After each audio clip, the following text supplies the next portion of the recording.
शुक्ल पक्ष की एकादशी। युधिष्ठिर ने पूछा, वासुदेव आपको प्रणाम है। युधिष्ठिर ने पूछा, वासुदेव आपको प्रणाम है। मैं आपसे निवेदन करता हूँ कि आप कृपया करके चैत्र मास के शुक्ल पक्ष की एकादशी का वर्णन कीजिए। श्री कृष्ण बोले, राजन आप एक पुरानी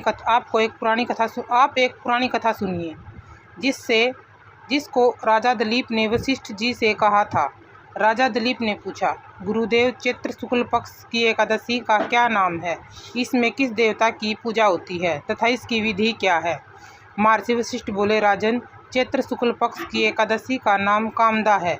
यह सब पापों को नष्ट कर देती है और पुत्र की प्राप्ति होती है।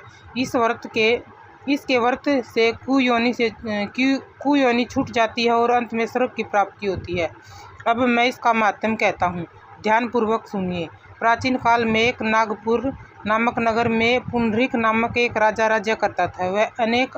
वहाँ अनेकों अप्सरा, गंधर्व, किन्नर आदि निवास करते थे। उनमें अप्सराओं में श्रेष्ठ अप्सरा ललिता और उसके साथ ललित नाम का गंधर्व भी था। वे दोनों पति पत्नी के रूप में रहते थे। एक समय राजा पुंडरीक गंधर्व सहित एक सभा में मनोरंजन कर रहे थे।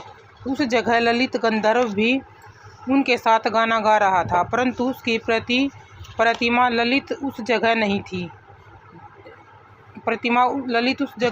इससे वह उसको याद करने के कारण अशुद्ध गाना गाने लगा।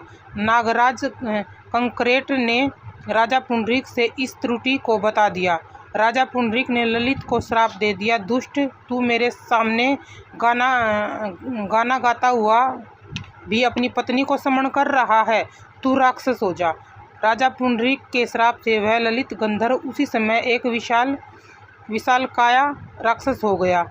उसका 8 योजन का शरीर हो गया। राक्षस हो जाने पर उसको महान दुख मिलने लगे और वह अपने कर्म का फल भोगने लगा। जब ललिता को अपने प्रियतम ललित का ऐसा हाल मालूम हुआ तो वह बहुत दुखी हुई। वह सदैव अपने पति के उद्धार के लिए सोचने लगी, मैं कहाँ जाऊँ और क्या करूँ। एक दिन वह घूमते घूमते विंध्याचल पर्वत पर चली गई। उसने उस जगह एक आश्रम देखा। वह उस आश्रम में गई। उसे देखकर ऋषि बोले, सुबह तुम कौन हो और यहाँ किस लिए आई हो? ललित बोली, हे मुनि, मैं वीर गंधर्वा नामक गंधर्व की कन्या ललित हूँ। मेरे पति राजा पुंडरीक के श्राप से एक भयानक राक्षस हो गए हैं। वह राक्षस योनि से छूटने का कोई उपाय बताइए। ऋषि बोले, भद्रे, अब चैत्र मास के शुक्ल पक्ष की एकादशी आने वाली है। उसका नाम कामदा एकादशी है।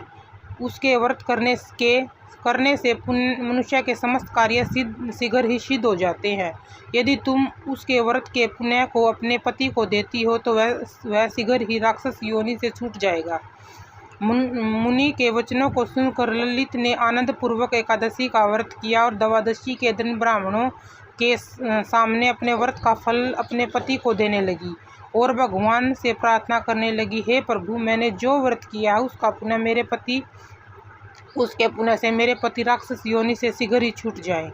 एकादशी का फल देते ही उसका पति राक्षस की योनि से छूट गया और अपने गंधर्व रूप में आ गया। कामदा एकादशी के प्रभाव से वह पहले की भांति अब अधिक सुंदर हो गए और पुष्पक विमान पर बैठ कर सर्वलोक को चले गए। वशिष्ठ जी कहते हैं, हे राजन, इस व्रत को विधि पूर्वक करने से सब पाप नष्ट हो जाते हैं। इसके व्रत से मनुष्य ब्रह्म हत्या इत्यादि के पाप और राक्षस आदि की योनि से छूट जाते हैं। इसकी कथा एवं मातम के श्रवण व पठान से वाजपेय का फल प्राप्त होता है।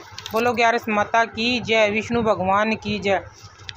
कथासार, मनुष्य अपने सुखों का चिंतन करे, यह बुरा नहीं है, किंतु समय असमय ऐसा चिंतन मनुष्य को उसके कर्तव्यों से विमुख कर देता है, जिससे उसे घोर कष्ट भोगने पड़ सकते हैं। गंधर्व ललित ने भी राक्षस होकर घृणित कार्य किए और कष्ट भोगे, किंतु भगवान विष्णु की कृपा का कोई अंत नहीं है। वह मनुष्य को उसका मनचाहा फल देते हैं, किंतु जब मनुष्य स्वयं कर्म करे और उसका फल किसी दूसरे को अर्पण करे तो वह कर्म तप से भी अधिक प्रभावशाली होता है और मनुष्य दान करने वाला देवतुल्य हो जाता है। 11 माता की जय, विष्णु भगवान की जय।